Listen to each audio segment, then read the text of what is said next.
Municipal కార్మికుల న్యాయమైన సమస్యలను పరిష్కరించాలని కోరుతూ పట్టణంలో ఏఐటీయూసీ ఆధ్వర్యంలో బైక్ ర్యాలీ నిర్వహించారు। ఈ ర్యాలీ సిపిఐ కార్యాలయం నుండి టెక్కే మార్కెట్ యార్డు నుండి శ్రీనివాస్ నగర్ మున్సిపల్ కార్యాలయం వరకు కొనసాగింది।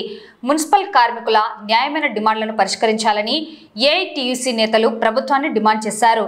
ఈ సమస్యలను పరిష్కరించకపోతే నవంబర్ 3వ తేదీ నుండి రాష్ట్ర వ్యాప్తంగా మున్సిపల్ కార్మికులు సమ్మెబాట పట్టాల్సి ఉందని హెచ్చరించారు।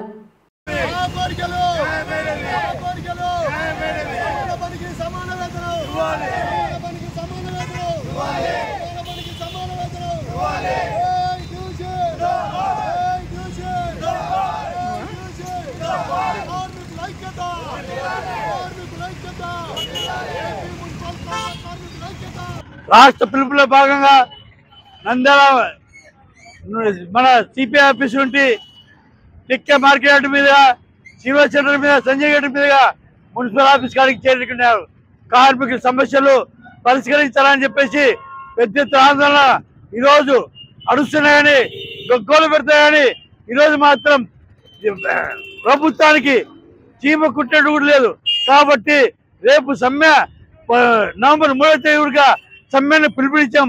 ఈ మా సమస్యలు పరిష్కరించకపోతే రేపు సమ్మెను ఉధృతంగా చేస్తామని చెప్పేసి మరియు ఈరోజు చనిపోయిన వారి ప్లేసులో వారికి కుటుంబంలో ఒకరికి ఉద్యోగం ఇవ్వాలా, అదేవిధంగా రిటైర్డ్ అయిన వారి ప్లేసులో వారికి ఉద్యోగం ఇవ్వాలా, కనీస వేతనం 26,000 రూపాయలు ఇవ్వాలని, పనికి తగ్గట్టు వేతనం ఇవ్వాలని చెప్పేసి ఈరోజు సుప్రీంకోర్టు కూడా చెప్పుతున్నాయని తోడు మీద చెప్పుకునేటువంటి తప్ప ఎటువంటి స్పందన అనేది లేదని చెప్పేసి ఏఐటీసీగా హెచ్చరిస్తున్నాం।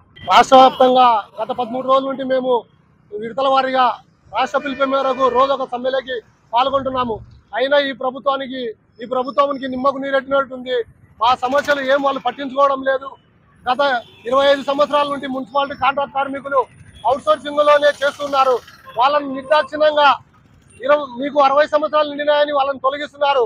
లేదా చనిపోయిన వాళ్ళ ప్లేస్లో వాళ్ళ పిల్లలకు కానీ వాళ్ళ కుటుంబాల సభ్యులకు ఒకరికి ఉద్యోగం ఇవ్వాలని మేము కోరుకుంటున్నాము। అయినా కానీ ఈ ప్రభుత్వం పట్టించుకోవడం లేదు కనుక మేము నవంబర్ 3వ తారీఖు మేము సమ్మెలోకి వెళ్తున్నామని ఈ ముఖంగా తెలియజేస్తున్నాం, సభాముఖంగా తెలియజేస్తున్నాం।